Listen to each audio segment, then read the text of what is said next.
Si perempuan yang berinisial N ini tadi kan dia kan hamil kan nggak amuba, mohon maaf, dia kan nggak membelah diri kan, dia kan hamil karena ada laki-laki lain.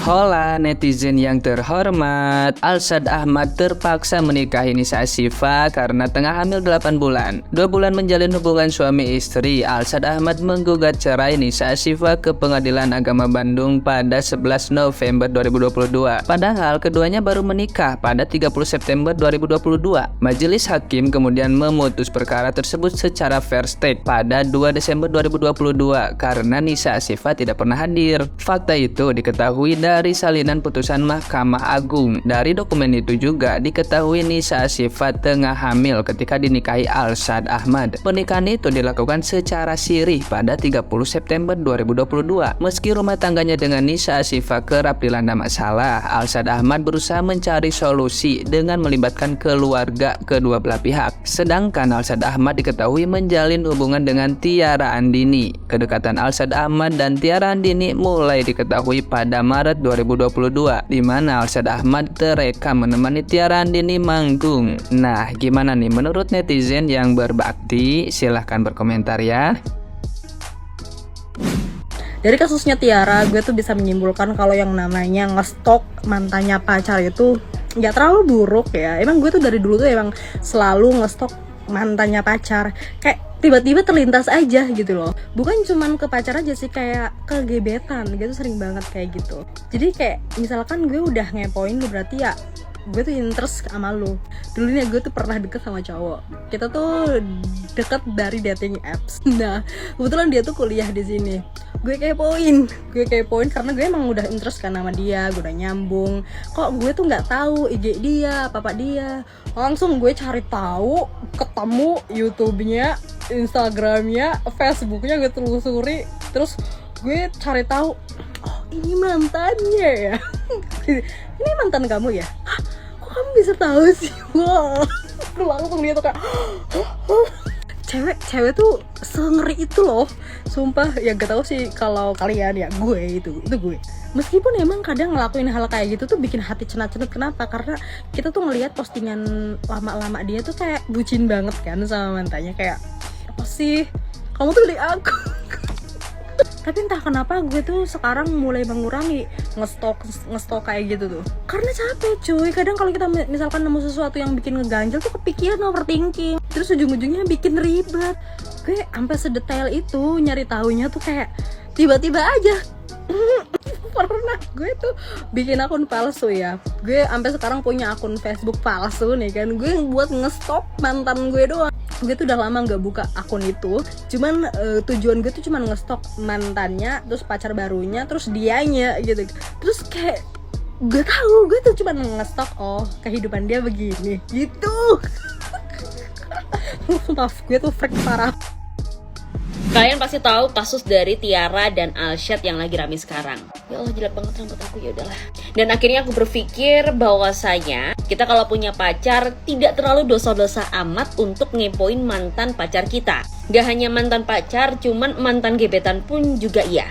Gak perlu detail-detail amat sebenarnya untuk tahu mereka ngapain aja pada saat berhubungan. Cuman paling gak kita harus tahu ini hubungan mereka udah selesai apa belum. Karena ada loh hubungan yang memang katanya udah putus, bahkan udah putus tahunan lama, tapi hubungan itu masih terikat, ibaratnya ada tali merah yang selalu terhubung. Jadi susah banget buat mengakhiri itu semua.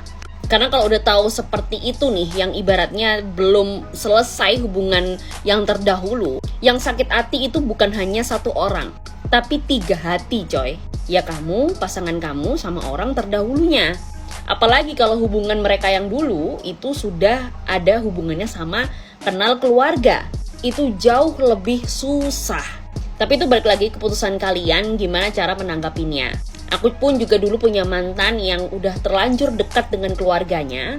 Setelah putus pun aku selalu dihubungi oleh keluarganya dia. Entah ditanyain kabar, ditanyain lagi ngapain sekarang, atau apa segala macam lah. Pokoknya ada aja yang dibahas. Dari aku sendiri, karena memang aku udah punya pasangan baru, aku memutuskan untuk menyetop itu semua dengan tidak menjawab semua chat ataupun telepon. Bukan sombong atau apa yang ibaratnya oh lupa udah pernah baik apa segala macam, enggak. Cuman aku pingin mengakhiri itu semua. Dan aku ngerasa meskipun memang pasangan kita itu tidak ada sakit hatinya kalau misalkan kita ngerespon itu, tapi aku tetap harus berpikir kalau ada hati yang memang harus aku jaga.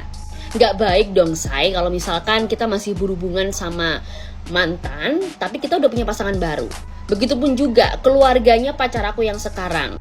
Keluarga pacar aku sekarang itu ya dia masih kenal sama mantannya pacar aku sekarang. Dan dia sadar diri kalau ya memang harus ada batasan antara mantannya saudaranya sama pacarnya saudaranya yang sekarang.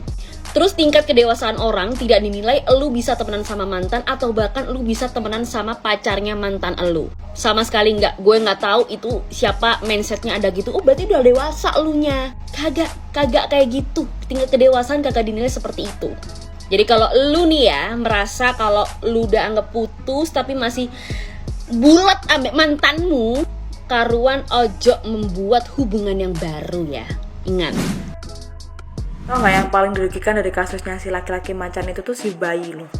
Dan kalau diurutin itu pertama bayinya, yang kedua ibu si bayi yang dihamili ini tadi, terus yang ketiga barulah si penyanyi yang berinisial T. Kenapa begitu? Karena bayinya kan gak minta dilahirin. Terus yang kedua si perempuan yang berinisial N ini tadi kan dia kan hamil kan gak amuba, mohon maaf, dia kan gak membelah diri kan. Dia kan hamil karena ada laki-laki lain yang ejakulasi di dalam kan. Jadi dia dirugikan karena hamil itu bukan hal yang mudah, membesarkan anak juga bukan hal yang mudah. Apalagi menurut berita, si perempuan ini kan dipaksa aborsi. Kalian tahu gak sih pemaksaan aborsi itu bisa dilaporkan? Bisa dilaporkan dan itu tindakan yang salah. Dan yang ketiga yang dirugikan itu barulah si penyanyi T ini tadi. Karena kan menurut berita yang belum diklarifikasi kan si T kan seperti di prank kan. Tapi beda cerita, kalau si T ini udah tahu pacarnya menghamili perempuan lain tapi dia tetap mau gandeng tuh beda cerita ya. Saya nggak ngomongin nasab, apalah anak di luar nikah, saya nggak ngomong gitu. Tapi kalau ada laki-laki menghamili perempuan lain, terus pakai alasan bla bla bla bla bla, terus dia mau lari nggak tanggung jawab, itu gila. Saya kasih tahu ya, itu udah hang, itu LCD-nya udah kena. Dan jangan lupa laki-laki itu bukan makhluk yang bodoh, mereka itu punya otak buat mikir. Jadi kalian itu jangan mau digoblokin sama patriarki. Kemarin tuh ada komentar satu ya, nyalahin si ibu bayi, si perempuan N yang dihamili ini tadi tuh dikatain goblok lah, dikatain siapa suruh ngangkang kan lu bisa hamil, siapa suruh mau ditidurin, rumah yang goblok dan lain sebagainya. Mohon maaf, perempuan ini kagak bisa hamil kalau kagak dibuahin sama si laki macan ini tadi gitu ya. Jadi jahat banget kalau nyalahin si ibu bayi, karena menurut berita yang beredar yang belum diklarifikasi kan si perempuan ini bahkan dipaksa aborsi. Itu masih untung loh, itu masih mending perempuan ini masih mau melahirkan bayinya dan tidak menggugurkan. Dia nggak mau bikin kesalahan lagi. Kalau kalian jawab ya itu kan salah si perempuan, siapa suruh, ya iya, saya yakin kejadian ini jadi tamparan buat dia.